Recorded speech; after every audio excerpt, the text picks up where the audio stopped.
Good evening, everyone, and welcome to our informational meeting for subsidized parents and providers. My name is Diana Troach, and I'm the Subsidy Program Manager. Thank you so much for taking the time to attend this webinar. I'd like to take a moment to reaffirm our commitment to everyone and assure you that you continue to be our top priority. A community without a strong childcare system cannot function optimally. So on behalf of our staff here at SFCS and our enrolled parents, we thank you for your essential services. At the end of this presentation, we will categorize your questions and answer them. For those of you who have called in, we will unmute your lines to give you an opportunity to ask your questions verbally. We will do everything we can to answer all of your questions tonight, and if we cannot answer them, we will follow up with you as soon as we possibly can.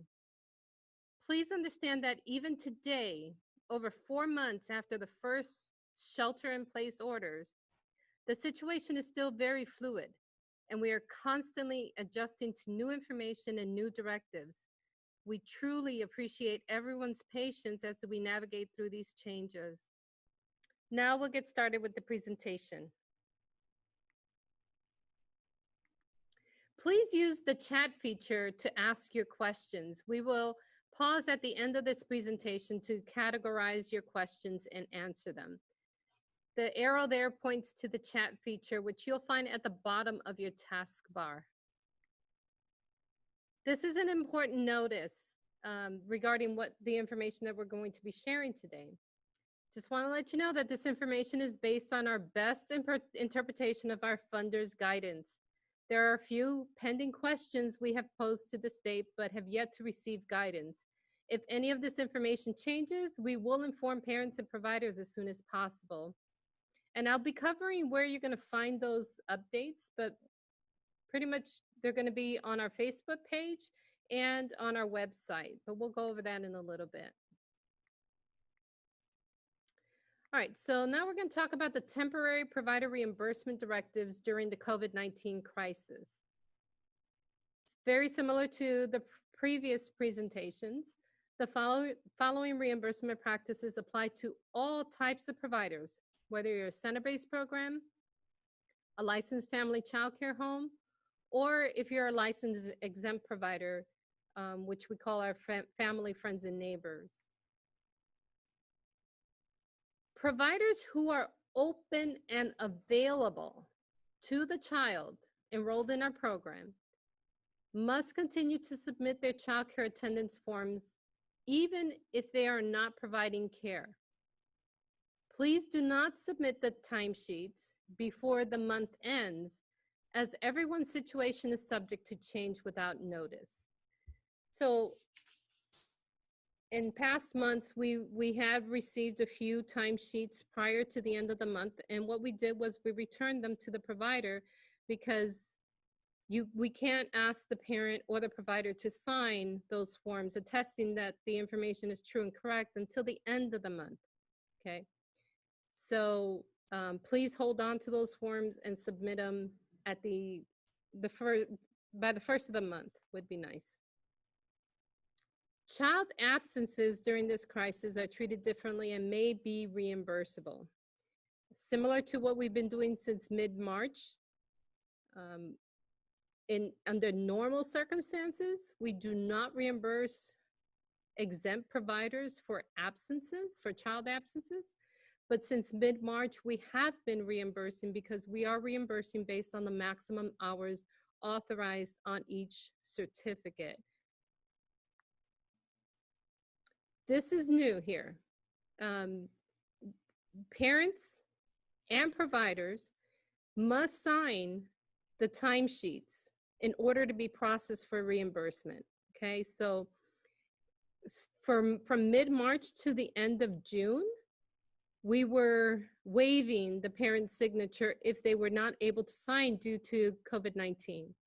That waiver has been taken away, basically. So if the timesheets are submitted to us without the parent's signature, we will try to get the parent to come in and sign, but that may delay the provider's reimbursement, okay? So the best thing is for the provider, him or herself, to try everything possible to get the parent's signature. We understand that some parents are still leery about interacting face to face. You can possibly have the parent come by and just, leave the timesheets out for them to sign, a quick visit, signature, and they're gone. However you can take care of that, please try to do so on your end.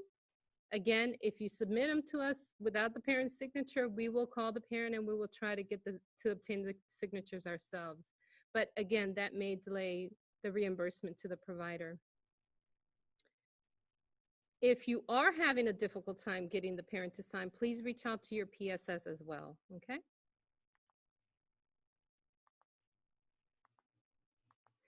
Continuing with temporary reimbursement directives. As we have been doing since mid-March, we are reimbursing and we will continue to reimburse both set schedules and variable schedules based on the maximum certified hours listed on each family certificate for child care services, or what is known as the notice of communication. So on the certificate or the notice of communication, you have school-age children have two sets of hours. There's the vacation hours, and then there's the school hours. Since mid-March, because schools have been closed, we have been reimbursing based on the vacation hours, so the maximum hours. So if the child is authorized for 50 hours per week, and that is only 30 hours while school's in session, or 20 hours, we have been reimbursing the 50 hours per week, and we will continue to do so. There is one caveat to that, and that this practice will end either June 30th of 2021 or when the additional funding we receive is depleted. This is going to be very tricky for us to try and project how long we will be able to keep up this practice. But one thing's for sure is that the money is limited, and when the money runs out, this benefit runs out as well. So what this means is that, let's say we only have enough funding to take us through January of 2021. We'll get the notice out to all parents and providers and let you know that we are going back to reimbursing based on usage and not on the max hours. So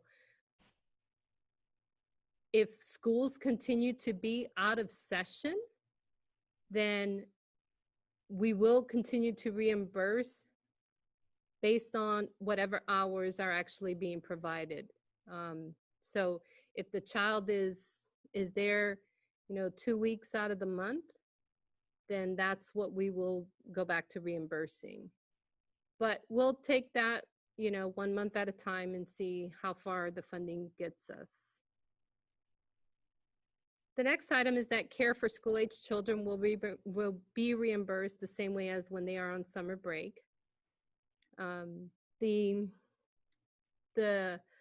other thing about this is that for families who have to pay a family fee, and we'll get into the family fees in a minute, but for families who pay family fees, normally the only month that they pay full-time fees for is the month of July. The months of August through June of the following year, they typically pay a part-time fee.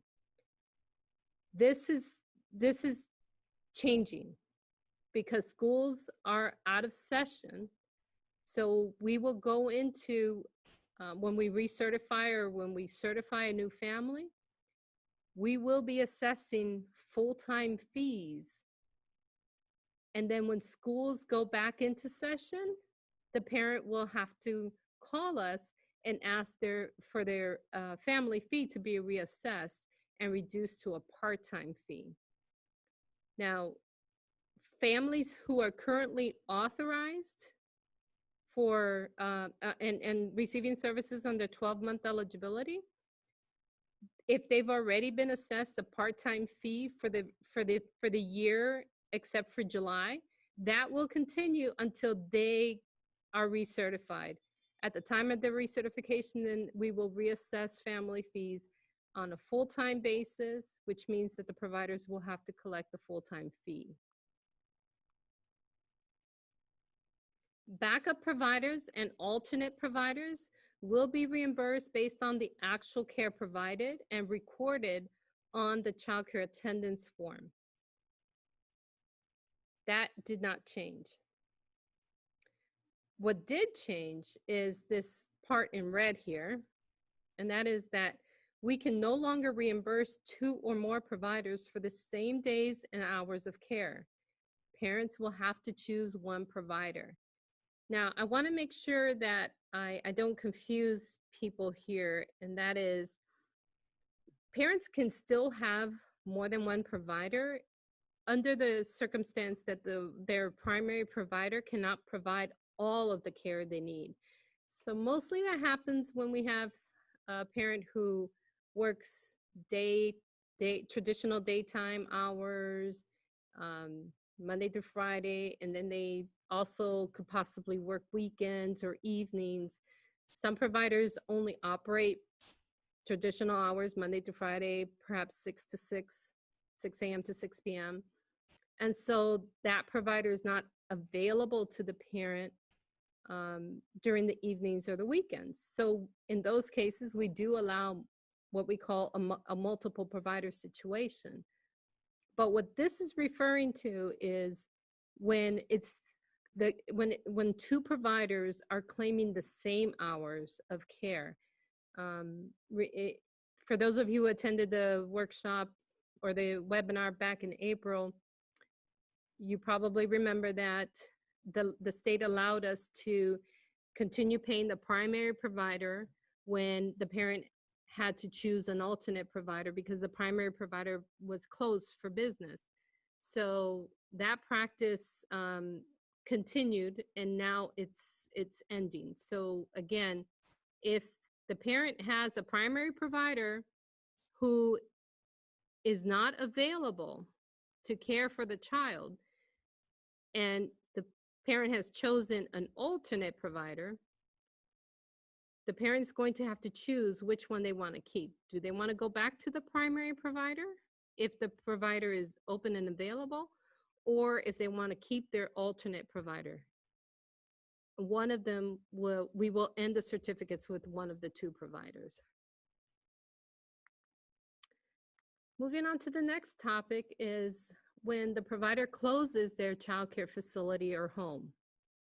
Again, it is each provider's personal decision to stay open or to make the difficult decision to close their business during this crisis. We have found that initially, back in March, we had a lot of providers. I believe the numbers show that more than 50% of our providers were closed, at least temporarily. So back then, providers could be reimbursed for up to 30 days when they ended up closing. That went away as of July 1st. So, but what we have seen is that providers may have closed back in March or early April.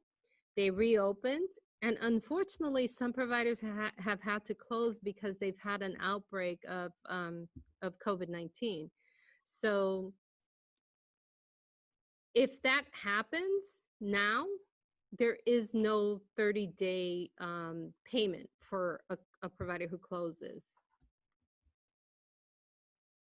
So again, if you have chosen to close your business, whether temporarily or permanently, please be sure to report that to us, to your PSS. Licensed providers must also report closures to Community Care Licensing at 707-588-5026 for the Roanoke Park area, or 530-895-5033 for the Chico area. This is also new and important for you to understand that reimbursements to providers who are closed or unavailable to the child will stop on the last day of care. The provider may claim their 10 days of non-operation or DNOs as we refer to them, which are available as of July 1st. Now, those DNOs that we speak of typically are disclosed to us through the provider's business practices. So if you end up closing and you want to use your 10 DNOs, you have to submit that as part of your business practices, and we will apply those 10 days for you. The good thing is that July 1st reset the 10 allowable days. So everybody starts off with 10 days July 1st. And let me clarify what I mean by everybody. I mean providers who have business practices and have submitted those to us. Okay, so now we'll move on to recertifications. We are currently developing a new remote recertification process, which will be performed by phone or Zoom. We're giving parents the option to complete their recertification by Zoom as well. And the paperwork will be handled either electronically. We're looking at starting up a service with DocuSign, or by traditional mail. So what I believe will happen is that we will have both options available for parents, because in today's world of electronics,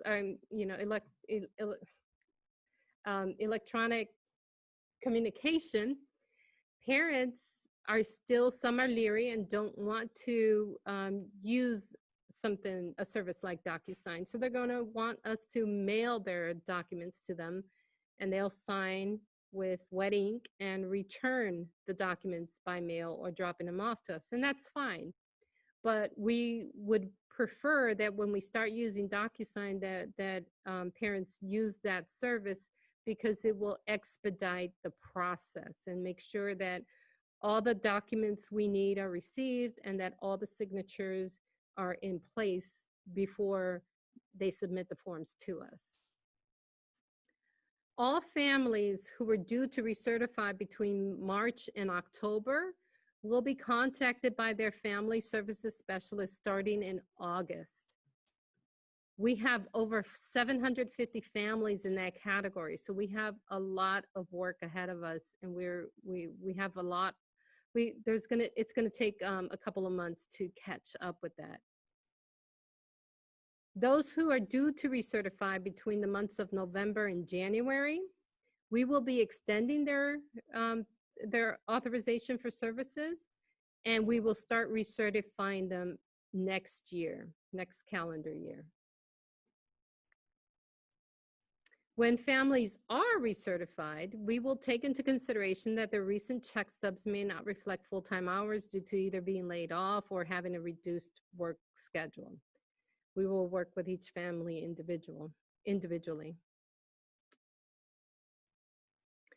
One of the things that we want to do, of course, is work with each individual family to, as much as possible, continue their services, as long as we're still meeting the regulations that we need to follow.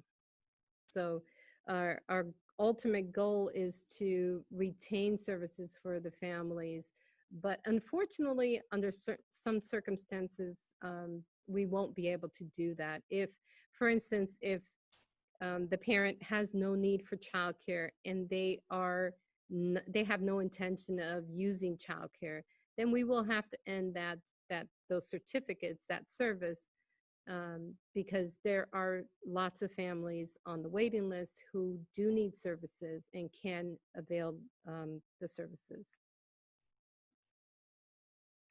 Now we'll get a little bit more into the family fees, and just to reiterate, this section is in reference to family fees only and has nothing to do with parent co-pays. Not all families pay family fees. Probably about 20% of our families pay family fees right now. So if you wonder if a family has fees, That is communicated to both the parent and the provider through what we call a family fee notice. And that notice lets both parent and provider know how much the parent has to pay on a monthly basis, that it's due on the first of the month, and whether it's part-time or full-time. So the good news is that we recently received a new family fee schedule from the state, and it was welcoming news for most of our families, as their fees were either reduced or for some it was eliminated altogether. So we only had a handful of families whose fees stayed the same because their fee was not affected by the reduction. So as you all should know by now, parents who still have family fees must start paying their fees again starting July. If the provider is open for business and available to provide care, and you're submitting those timesheets to us, then the provider is expecting reimbursement. Therefore, the family still has to pay their family fee, even if they're not using the service. Parents who have had a reduction in income can have their fees reassessed. So I'll give you an example. For instance, we could have a family who has a family fee. They're not using the service, but there is no reduction in income because the parent is still working. They might be working from home, or they might be having a relative care for the child, and the provider continues to get reimbursed. Well, because there is no reduction in income, that family would still have to pay their fee, even though the child is not attending daycare. So if the family chooses to have their services ended, then the family fee, of course, goes away, and so does the reimbursement to the provider. Same kind of scenario. Let's say the parent is not using care, but in this case, the parent is not working. In that case, the parent can report to us, look, you're asking me to pay a family fee based on what I was earning months ago. I'm no longer earning that income. If that's the case, we will reassess the family's family fee by recalculating the income, and we will either reduce it or eliminate the fee altogether without affecting the family's certified hours. So in that case, a provider might still be able to get reimbursed, and the family fee would not be owed. Providers will begin to see the deduction of family fees from their payments in August, when we start reimbursing the services provided in July. So all those timesheets that we will start receiving the first week of August for July services, the reimbursement will have the reduction of the family fee as applicable, so the provider will see that deduction in their payment. That's why it's important for the provider to make sure that the parent is paying their fee to make the payment whole. The last note here is about delinquent family fees. So now we're talking about those fees that were owed for March and prior months, because the April through June fees, as you recall, were waived. So the parent didn't have to pay, provider wasn't collecting, we were not deducting that from the provider's reimbursement. However, as of July 1st, we had to resume the collection of delinquent family fees. So if the family owed fees for March, February, January, and they didn't pay them on time, then we're starting to pursue that now. And so a family may be terminated from our program if they don't pay. Now, the good thing is that the provider can enter into a payment plan with the family, and as you know, you submit the payment plan, a copy of that to us to let us know that you're taking care of this, and that will stop the termination process. The responsibility then lies on the provider to inform us if the parent stops paying their family fee based on the payment plan. If they stop paying their if they stop meeting the obligation of their payment plan, then the provider informs us and the termination process begins again. Okay. This screen is just talking a little bit about an update on the services, the emergency childcare services that we have for essential workers that we started back in April. In April, we received funding to provide emergency childcare services for essential workers based on an executive order signed by Governor Newsom.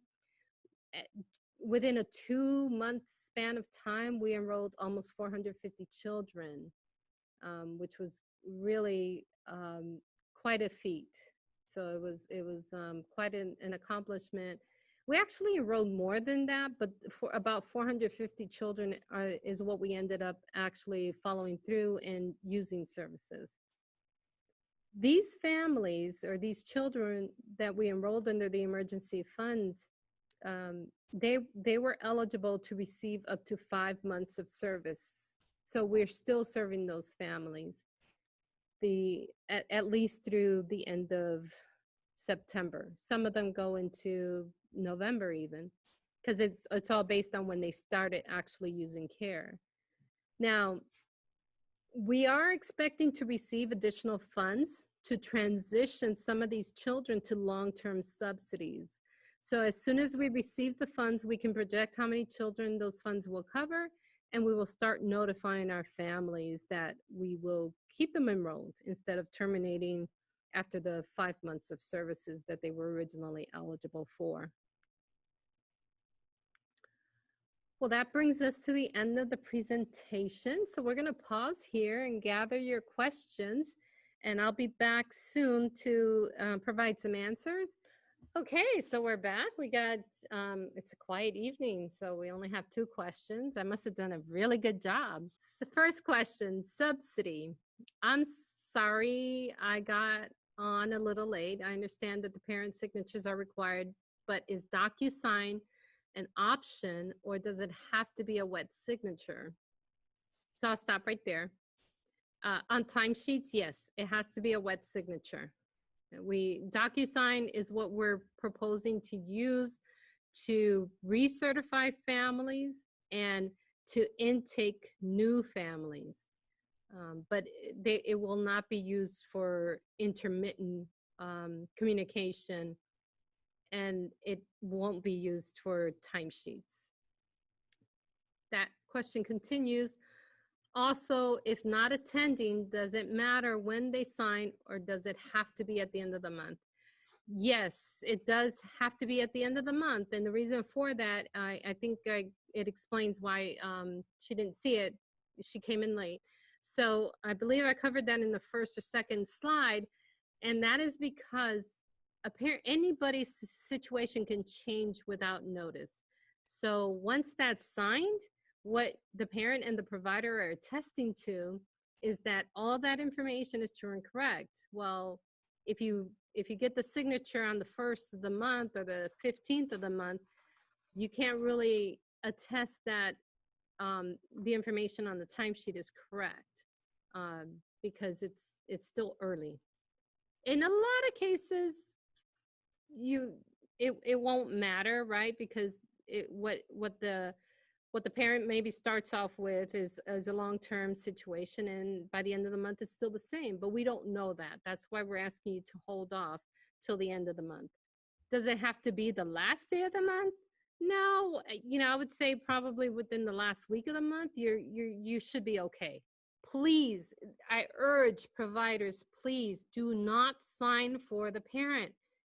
That for when a provider signs in place of the parent attesting that the information on the timesheet is true and correct, that is grounds for termination of the provider on our program. So please do not do that. That's why we ask that if you're having a hard time getting the parent's signature, talk to your PSS. Submit the form to us without the parent's signature. We will do what we can to obtain the parent's signature. And trust me, this issue is a thorn in our side, and it's statewide. What the state has said to us unofficially, because we don't have it in writing, is that if we receive a timesheet without the parent's signature, we are to inform our consultant. Well, what they don't understand is that between the months of March and June, more than 50% of our timesheets came in without the parent's signature. And I posed the question, what is the purpose of informing our consultant? Are we holding off on processing those timesheets until we get authorization from our consultant to pay? Do you realize that this could be hundreds of timesheets? So it's something that has been elevated to the state level, and we're waiting for further guidance. But as of today, all we know is that the timesheets must have the parent's signature in order for us to process those for reimbursement. Okay, next question.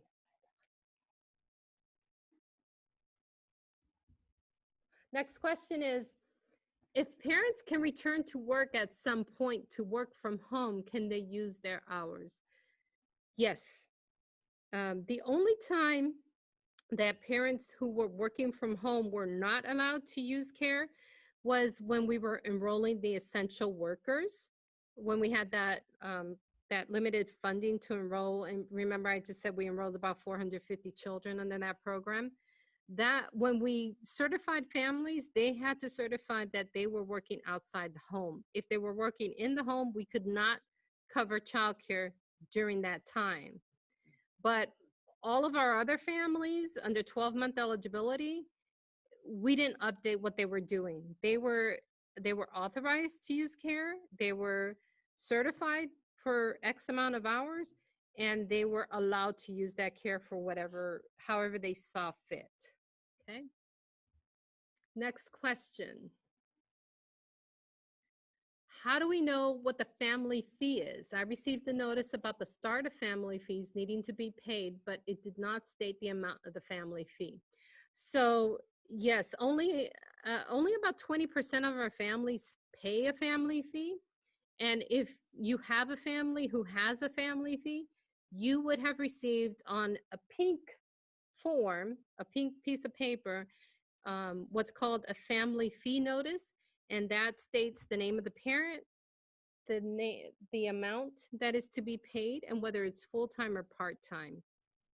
And it's a fee that's paid regardless of how many children are in the family. It's paid based on the child who's in care the longest. So if you have like an infant and a school-age child, it would be based on whatever the infant's hours are. So if you never received one of those pink pieces of paper from us, then that means the family doesn't have a fee. However, it doesn't happen often, but we can make mistakes. So if it's somebody who slipped through the cracks, what's going to happen is you're going to see, as a provider, you're going to see the deduction of the family fee on your payment for that month of service. And as I said, you'll start to see those deductions for the month of service in July, which we start paying next month in August. If that's the case, please call the family services specialist or the provider services specialist to get clarification as to what the expectation is for collecting that fee. But otherwise, you would have received notice from us and the parent as well. Okay, so this person said they received the notice. What happened was we sent out notices to all parents and providers, updating them on what's happening, what's still the same as of July 1st and what changed.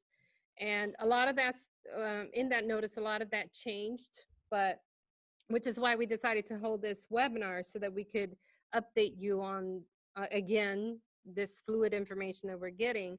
So if you just received a general notice about fee starting up, no, there would not have been the name of the child on there or the amount that you were expected to collect.